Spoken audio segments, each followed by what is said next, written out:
Hey guys, what is up? Good Sunday morning. Brent Abel here, webtennis.com. Another episode of 7 Around 7. It's actually 8 o'clock out here in the Rocky Mountains, Steamboat Springs, Colorado.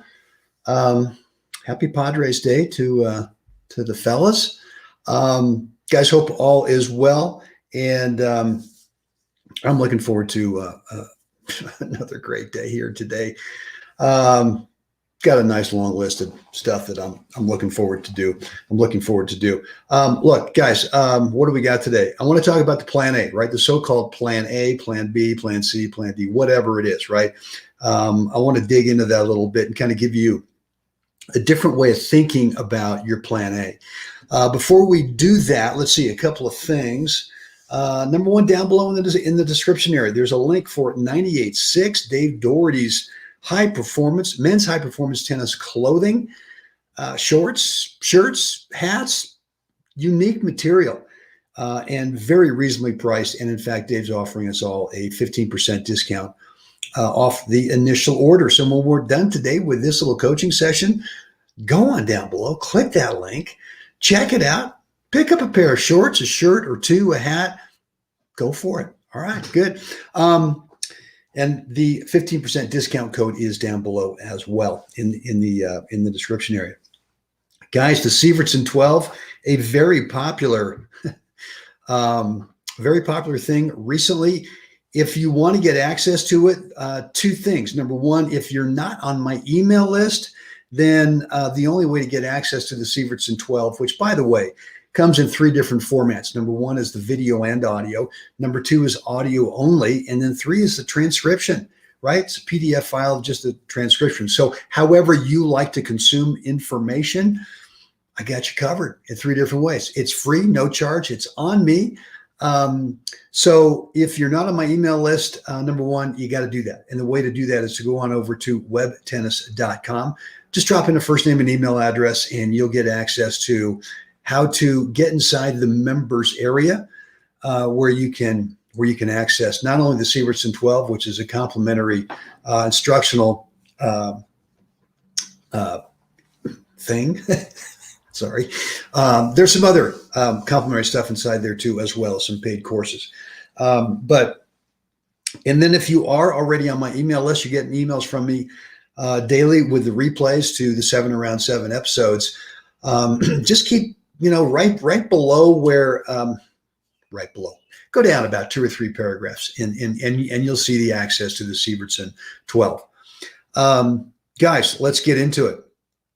Plan A. So typically for me, what plan A used to be, and I think primarily still is if I'm playing an unknown opponent, right? Typically the first time, and it could be, could be singles, could be doubles, but typically what I used to do was to think, all right, well, I'm going to make this guy deal with me, right? And my plan A back in the day was pure serve and volley, first, second serves in singles, still in doubles, right?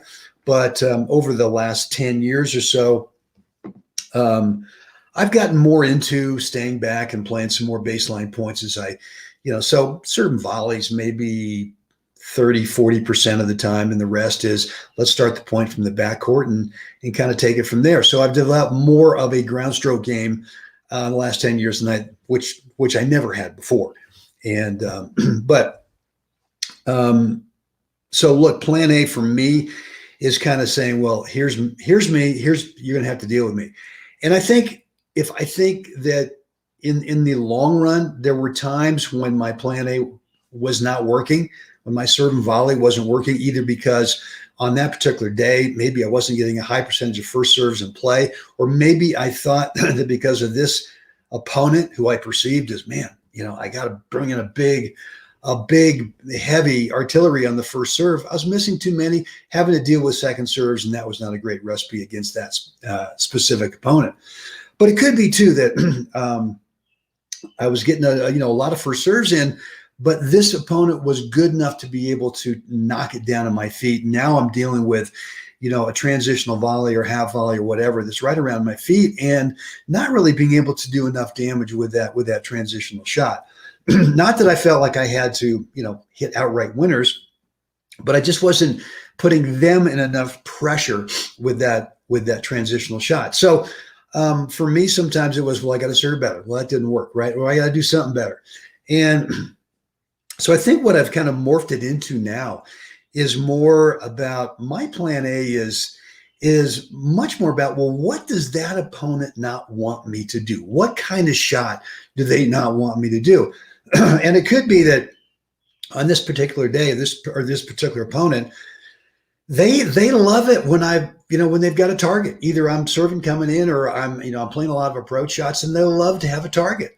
And so for me, I want to give them what they don't want. Well, maybe on that day, since they love to have a target, let's not give them a target. Let's go ahead and play some high loopers right into their backhand side. Let's go ahead and play some drop shots. Let's bring them up to net.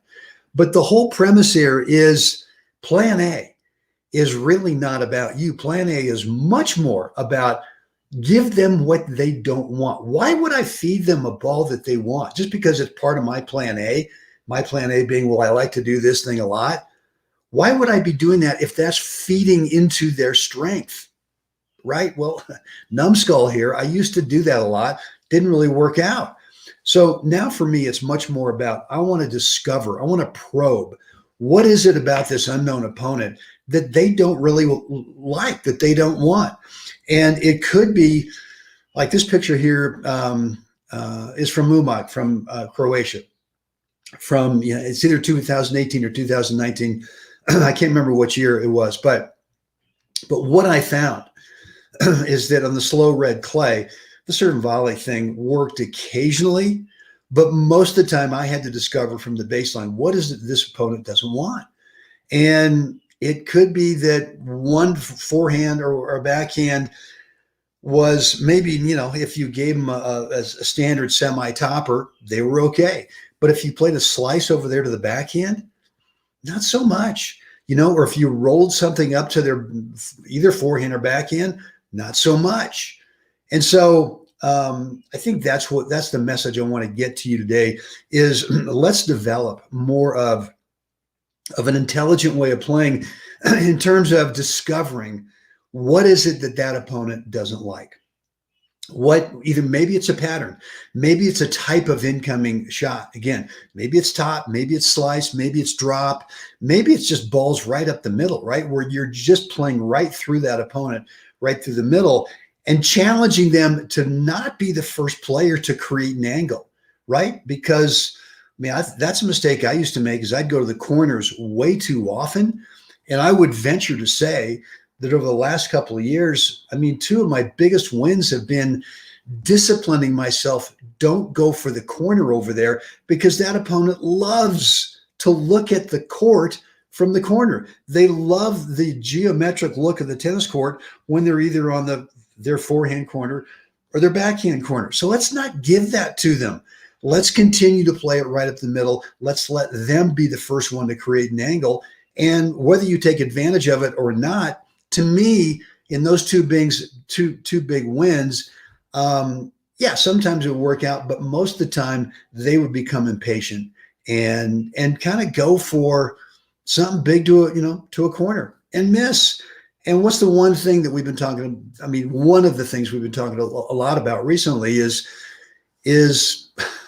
look, man, don't be the one who's making that first error.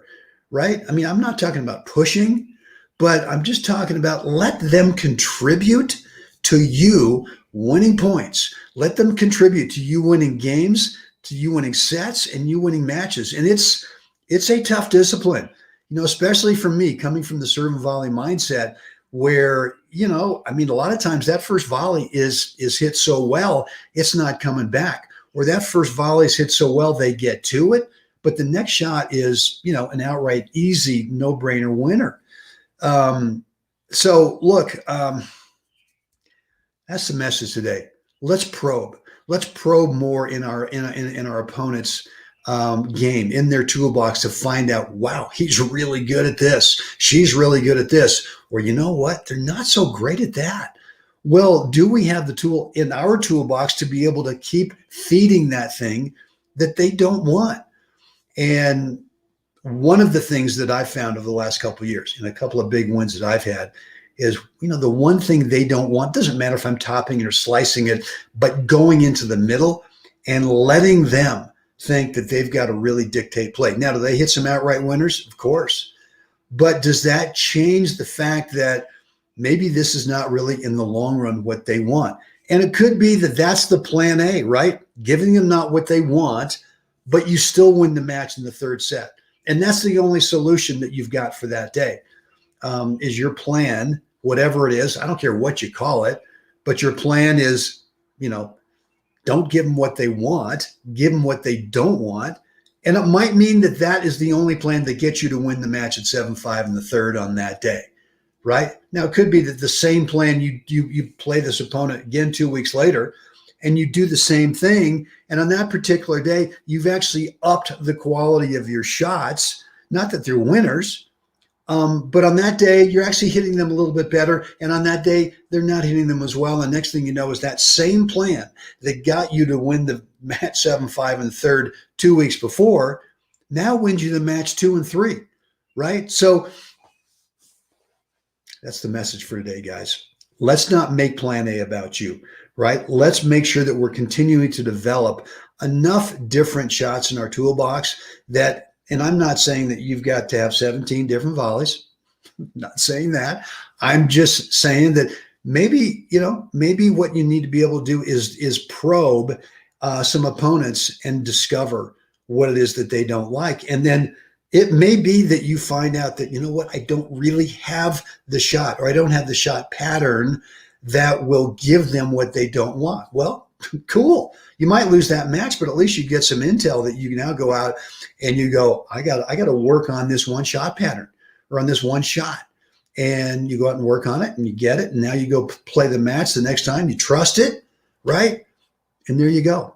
So love to hear from you. What's on your mind with today's 7 Around 7 episode? Down below in the comments area, let me know.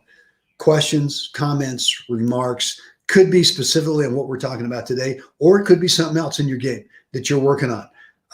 We can do that in the comments area below. You can direct message me at Facebook, or you can shoot me an email, brent@webtennis.com.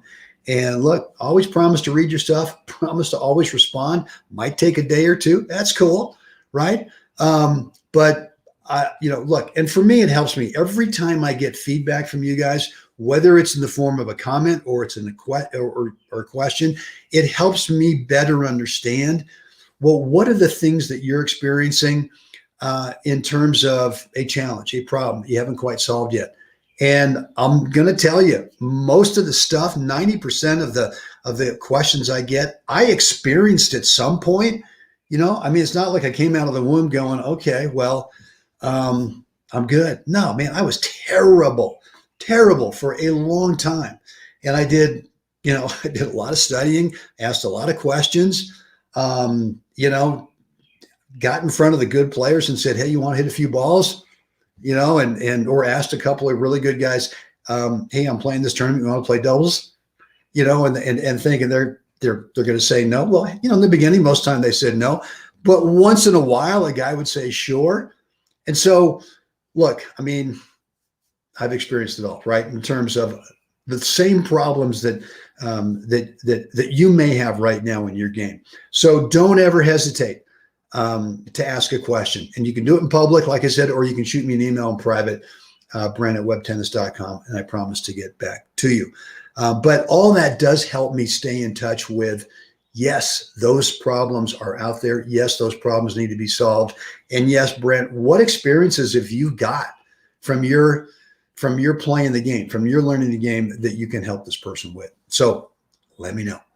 All right, guys, that's it for me today. A reminder, in the description area down below, 98.6 is the link, men's high performance tennis clothing, 15% discount. I highly recommend you check it out.